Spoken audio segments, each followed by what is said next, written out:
Oi gente, aqui é Helena, seja muito bem-vindo para mais um vídeo. Este mês de fevereiro eu li muitas coisas muito boas e vocês, assim, eu acho que eu não vou conseguir fazer um vídeo de melhores ou favoritos, porque eu vou querer fazer vídeos separadamente falando dos livros que eu mais amei em fevereiro. Fevereiro foi um mês, assim, ó, com muitas leituras muito maravilhosas. Janeiro também, mas fevereiro, assim, ó, se superou. E eu tô num ritmo de leitura muito bom esse ano, pelo menos esses 2 meses, né? E, cara, eu espero que eu continue assim até o final, eu consegui achar uma rotina aí de leitura que me mantém na leitura e isso é muito bom, isso me deixa muito feliz. Mas hoje eu vim falar sobre um livro que muita gente ama, mas muita gente odeia, muita gente detesta, muita gente próxima de mim detesta esse livro, odiou, achou um absurdo, que é O Morro dos Ventos Uivantes, da Emily Brontë. Essa minha edição é da Martin Claret, eu acho que é uma edição de 2015, alguma coisa assim. Eu gosto muito dessa edição, ela tá já mais amareladinha e tal. As folhas são amarelas também, e amareladas pelo tempo. E tem uma folha assim de, sei lá, pergaminho, um rolê muito bizarro, mas eu adoro essa edição, este livro. Eu vou deixar ele aqui na frente do pessoal, do Zé Gotinha e do Stephen, para conversar com vocês sobre este livro. Antes de tudo, gente, eu não acho que O Morro dos Ventos Uivantes é uma história de amor. Eu não acho. E eu também não acho que, caso você acredite que sim seja uma história de amor, você deveria ter como um relationship goals na sua vida, ter como meta de relacionamento o relacionamento entre a Catherine e o Heathcliff. De verdade, não faça isso. No fundo do meu coração, um conselhozinho aqui, não faça isso.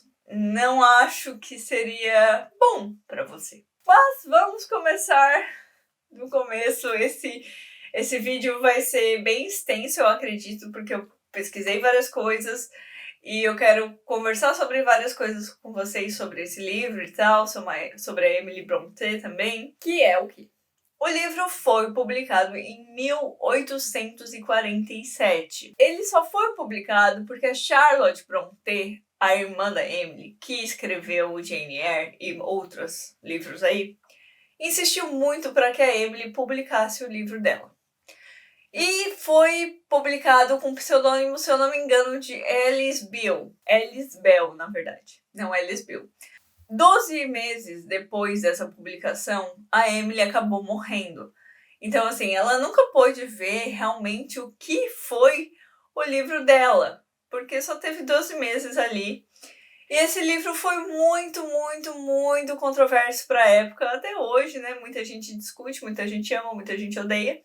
Por que que foi controverso para a época? Porque é um livro que ele exagera muito as emoções humanas, principalmente as nossas emoções negativas, muitas aspas aí, entre a raiva, o ódio, o remorso, vingança. Vingança não é uma emoção, né? Mas enfim, essas coisas que corroem o ser humano e corroeram o Heathcliff ao longo de toda a sua narrativa. Na época, os livros eram preferidos que eles tivessem alguma lição de moral, alguma coisa assim que levasse a moralidade para as pessoas. E não foi isso que aconteceu, né? O Morro dos Ventos Uivantes, na verdade, não é nada moral. Ele é o escrachamento da sociedade. Tem diversas formas de preconceitos ali, tanto preconceito racial, porque o Heathcliff é descrito como uma pessoa de pele escura e ele é chamado de cigano também muitas vezes na descrição dele no livro. E também desigualdade de classes, que ele é pobre, ele veio da rua e tal, e ele é menosprezado pelo irmão adotivo, que é o Hindley. Enfim, tem diversas situações ali que a Emily escracha, além dessas emoções humanas que foram sendo construídas ao longo da narrativa pela forma como ele era tratado, não querendo passar pano no Heathcliff aqui, ok? Porque não, gente, eu não vou passar pano no Heathcliff. Mas que eu dei boas gargalhadas nesse livro, eu dei pela pachorra deste homem. Outra coisa que foi muito maldito na época foi porque naquela época eles gostavam muito do inglês rebuscado, da sua gramática e da perfeição ali da escrita. E a Emily Brontë não fez isso. Ela deu falas, ela deu dialetos para os personagens, mas não de uma forma pejorativa. Ela queria realmente trazer essa representação interiorana, principalmente de Yorkshire, que é onde ela passou grande parte da vida dela. As pessoas não entenderam direito. E parece, se eu não estou errada na minha lembrança, que muita gente foi difícil de entender o que estava escrito ali, porque o dialeto era daquela região e não do resto. Então, assim, não dava para entender, porque era muito mal visto isso naquela época. Era muito... Gente, era o século XIX, sabe? Era mal visto. Muita coisa era mal vista no século XIX. E ainda hoje, então, assim, né? Nessa minha edição da Martine Claret, ela tem toda uma introdução contando sobre como essa linguagem, essa escrita da Emily quebrou barreiras, além do fato das discussões de desigualdade e da não moralidade do livro, também rompeu uma bolha assim gigantesca na época. Tem uma parte que fala aqui na introdução do livro. O uso consciente da linguagem que faz o Morro dos Ventos Uivantes uma obra única, assim como as características mencionadas acima, múltiplos narradores, manipulação do tempo, que acontece muito isso. Tem o Lockwood no começo e depois tem a Nellie, que é a principal narradora, que ela vai narrando realmente o que acontece lá. E manipulação do tempo de ir para o passado e para o presente, muitas vezes, pois se há um fator que isola o Morro dos Ventos Uivantes das demais obras da literatura inglesa do século XIX e podemos dizer do século XX, é a linguagem empregada pela escritora. Afinal, são poucos os romances que apresentam uma mescla tão evidente de uma linguagem bastante formal, entremeada de citações bíblicas e literárias, e de uma linguagem associada às classes pobres trabalhadoras como o dialeto. Essa tradução aqui é muito legal porque ela veio de uma dissertação de mestrado da Solange Pinheiro, que é a tradutora do livro. Achei só uma curiosidade muito legal para trazer para vocês também. Então, assim, é uma característica muito forte a linguagem do livro, tanto quanto a mudança de narrador e a manipulação do tempo. Que no começo eu fiquei meio perdida com o que estava acontecendo ali, e depois eu entendi onde eu estava na linha temporal de O Morro dos Ventos Uivantes. Eu acho que eu já falei muito sobre o livro sem falar o que é o livro, né? Sem falar do que se trata, sem falar do que é a história. O Morro dos Ventos Uivantes, ele conta a história de amor do Heathcliff e da Catherine, e também a história de vingança do Heathcliff. Acho que posso dizer assim. Os Earnshaws são a Catherine e o Hindley, que são irmãos. O pai deles, o Sr. Earnshaw, ele encontrou o Heathcliff nas ruas de Londres. Acho que é nas ruas de Londres. E se afeiçoou muito ao menino. E aí ele resolveu adotar a criança. Nessa hora já descrevem ele como de uma natureza mais selvagem, de pele escura, e começam mais citações lá que chamando ele de cigano. Já mostra aí uma parte do preconceito da época, né? E o Hindley não gosta dele. O Hindley é o filho mais velho do Earnshaw. Ele detesta o Heathcliff desde o início, eles se brigam sempre, eles saem no soco, ele despreza o Heathcliff de todas as formas possíveis. E a Catherine começa a se afeiçoar ao Heathcliff. E ela se apaixona pelo seu irmão adotivo. O Sr. Earnshaw, ele morre. E quem fica com as posses de tudo é o Hindley, logicamente. O Hindley, então, transforma o Heathcliff num empregado. Ele não deixa mais o Heathcliff trabalhar, conviver ali como se fosse alguém da família, trata ele como empregado, mal deixa ele comer, tomar banho, essas coisas. Ele humilha o Heathcliff constantemente. E aquele ódio do Heathcliff, ele vai se tornando cada vez uma pessoa mais fechada, com mais raiva daquela família, com mais raiva do Hindley, com mais raiva de todo mundo. E a relação dele com a Catherine é muito intensa, digamos assim.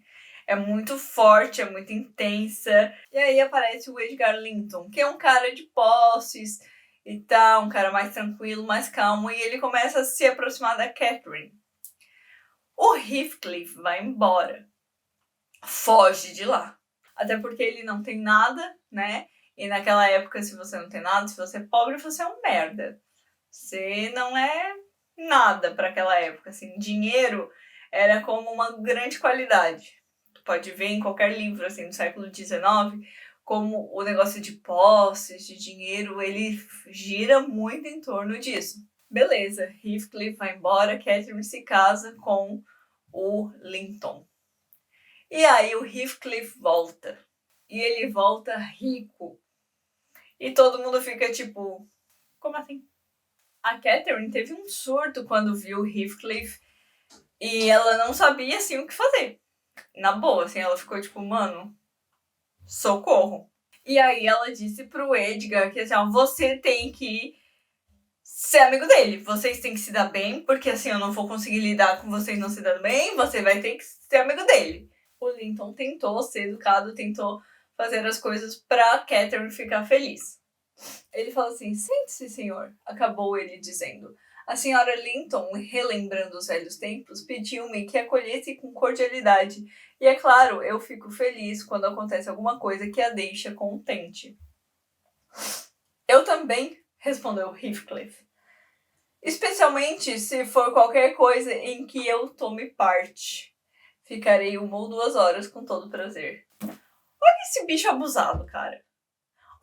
O abusado. Eu dei gargalhada, porque assim, Heathcliff muito, muito abusado. O Linton, ele tem uma irmã chamada Isabella. Para começar a sua vingança, porque o Heathcliff ele vê como se todos ao redor dele tivessem impedido de ele ficar com o grande amor da sua vida, que é a Catherine, que chega a ser até uma coisa obsessiva. E aí ele se casa com a Isabella. Ele foge com a irmã do Edgar, que se casa com ela e destrata ela terrivelmente. Terrivelmente. Trata ela muito, muito mal. Eles têm um filho, o Linton, que se chama Linton. Então, sim, tem o Edgar Linton, que é o marido da Catherine, e tem o Linton, que é o filho do Heathcliff. Mas calma, que piora essas coisas de nome, porque a Emily, ela quis dificultar a nossa vida. Ela quis. O Hindley, o irmão mais velho da Catherine, morre. E o Morro dos Ventos Vivantes, que é o nome da fazenda que eu esqueci de mencionar, fica para o Heathcliff. Porque ele perde tudo, ele perde um monte de dinheiro na bebida e tal, e o Heathcliff foi lá comendo as beiradas, até que tudo se torna dele. Aí, o que acontece? A Catherine também tem um filho, só que a Catherine morre logo em seguida do parto. E aí o Heathcliff fica enlouquecido. Ele mergulha numa obsessão e num ódio muito maior do que ele já estava mergulhado. Ele já não estava bem. Agora piorou mais ainda. Ele faz...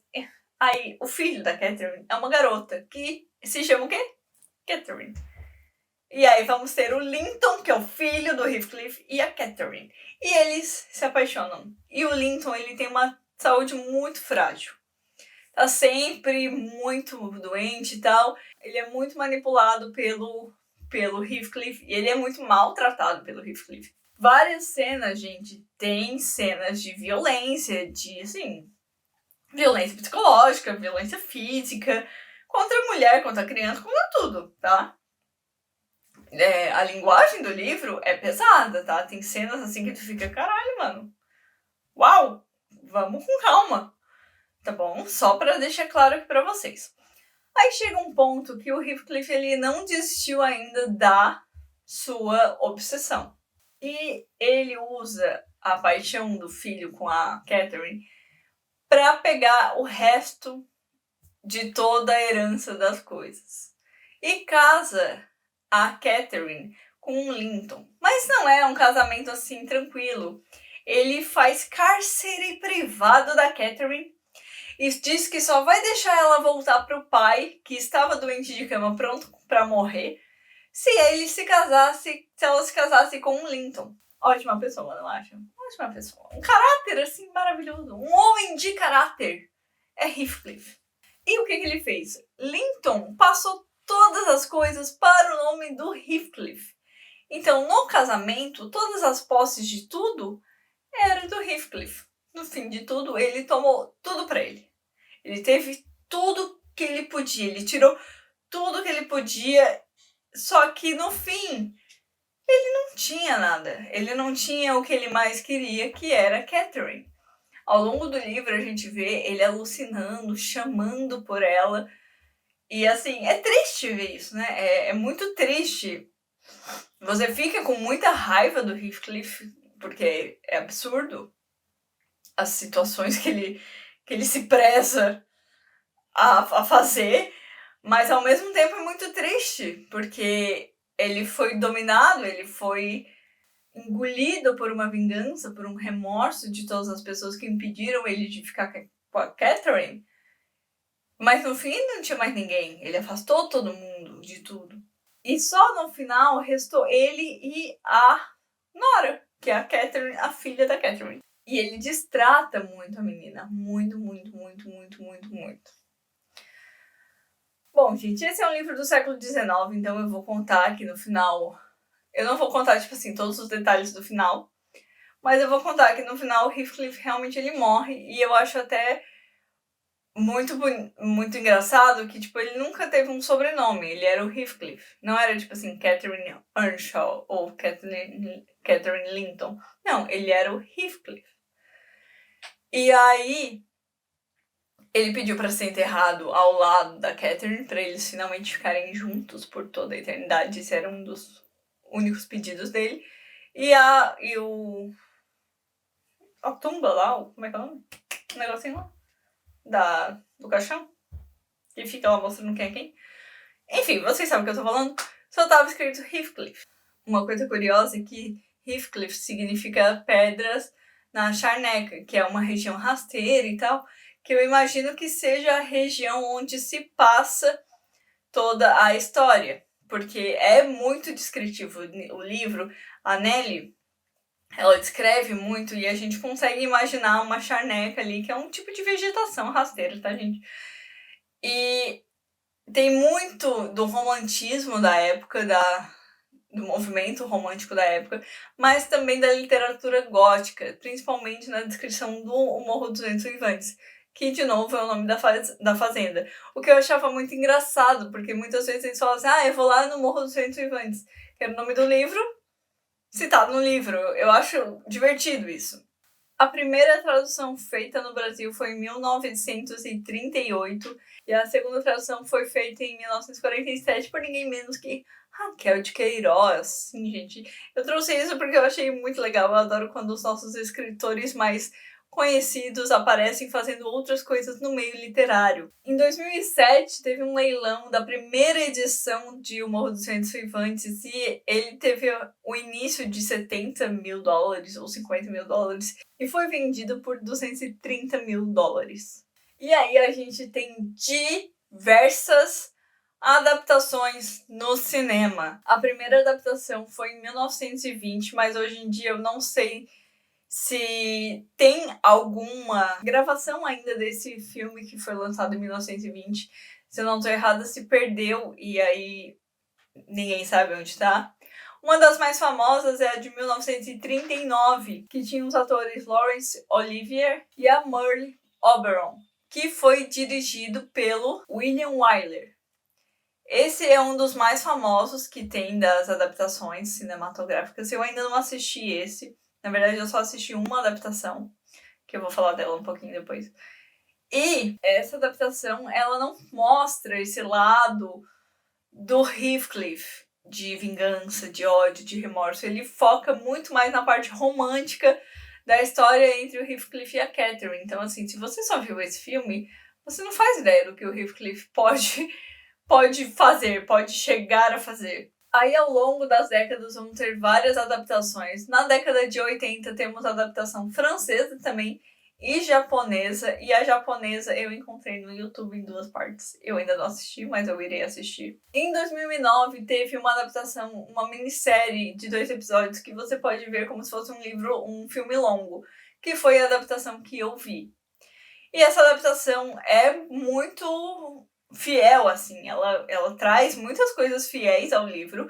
O Heathcliff é detestável, a Catherine também é intensa e impulsiva, como no livro. É muito bem feita a adaptação, e se tu for pensar no livro, é, assim, sensacional.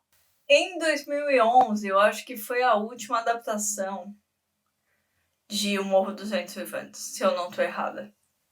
Posso estar errada, porque tem muitas adaptações.